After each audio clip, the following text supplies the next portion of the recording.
closest kids, and Piers was always the sort of the leader.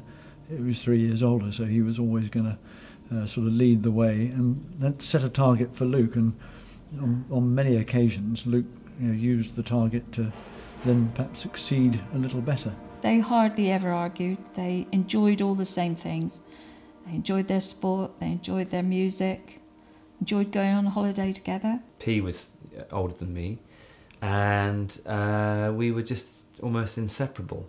And I think that was heightened by the fact that a lot of the things that Piers embarked on in life, he did very well. They had a Christmas the year before the tsunami in India, and they met up in Goa and did Christmas and the New Year there and had an absolute rare time, I think, great fun.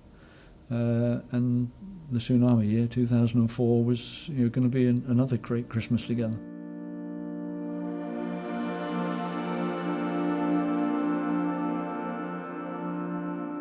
It was a perfect day.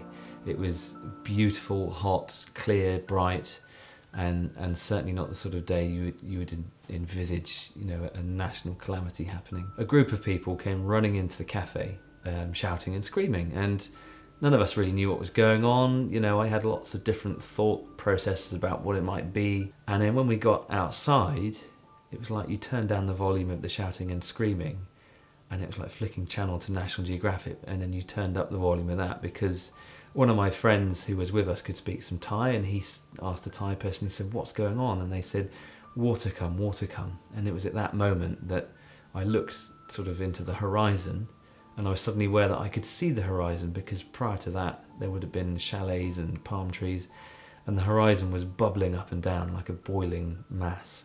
And the last thing I remember shouting to our party was that we had to get high, we had to get up on higher ground.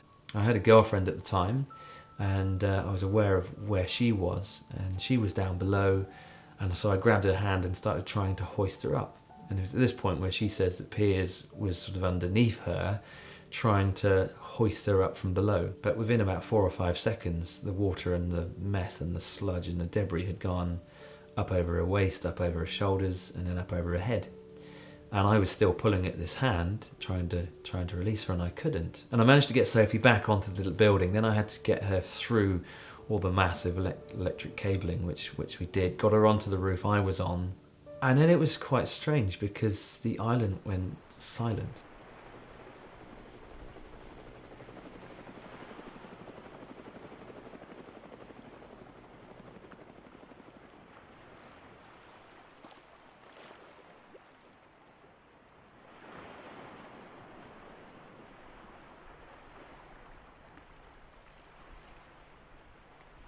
And then I just started shouting Piers' name because I couldn't see him. I remember thinking that we had 4 scenarios for Piers, and only one of them was good.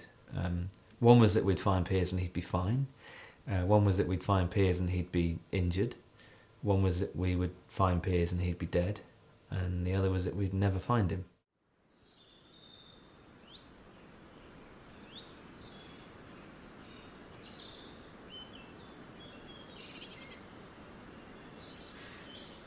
You wonder, wind the clock back, to not have the Piers Simon appeal on the school on the back. It's a real dilemma.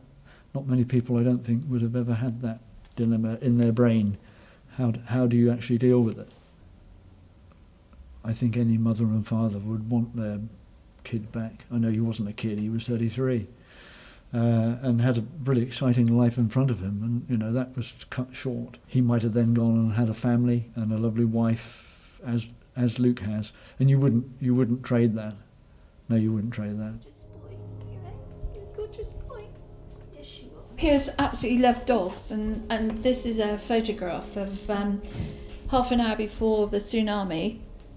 Piers was patting, don't say petting, patting these 2 dogs in the guest house where they were staying.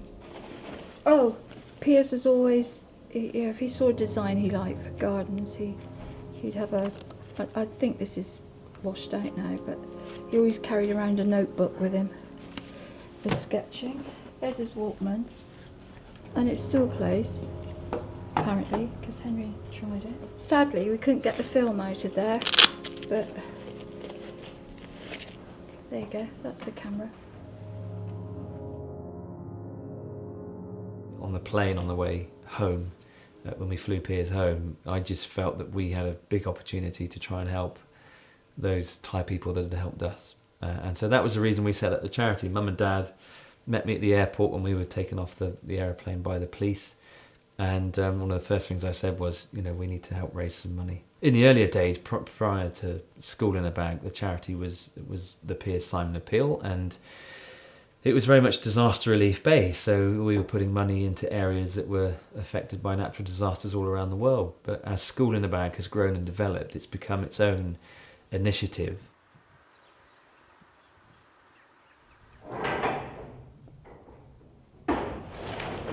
School in Chichester was an amazing achievement. So we packed 480 bags of them in a day, which is quite a big day for us. School in a Bag is a rucksack with school things like pencils, rulers, notebooks, math sets, lunch boxes, and it's for children all over the world who need an education and don't get an education. A fantastic project that has been our relief valve for losing Piers, you know. And in fact, I sometimes feel a little bit awkward in that I still feel I ought to be feeling sad that Piers died, but I hope he's behind me saying, Dad, for Christ. I hope he's behind me saying, Dad, for goodness sake, you know, okay, you've sacrificed seeing me on a regular basis, but I'm still here and I'm seeing what you guys are doing and I love it. I think the one thing I would really want to know is actually what happened, because I still don't know where Piers was found. I know when Piers was found that his neck was severed, so I get the impression that actually he was killed by that rather than being trapped or drowning. So I'd really love to know what actually happened. You know, what did he experience? Because you know, I meet lots of tsunami survivors now, and they've all got their story, but I'd love to know what Piers' story was.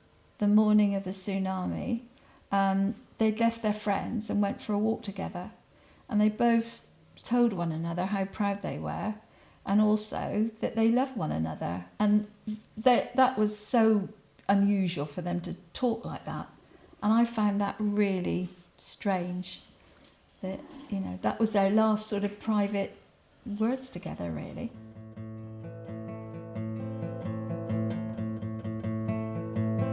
If I follow you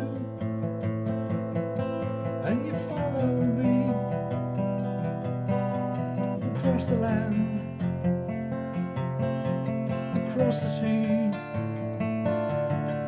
you will follow me, I will follow you across the sea. It's so